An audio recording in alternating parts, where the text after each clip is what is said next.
and we're not expecting to hear much until the satellite gets to about 30 degrees in the sky, which it is now.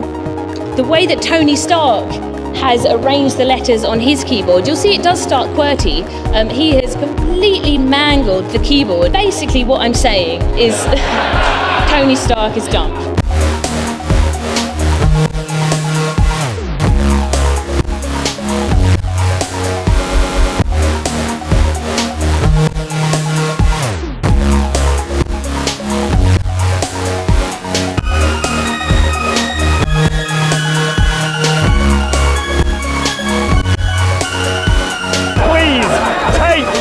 Stage!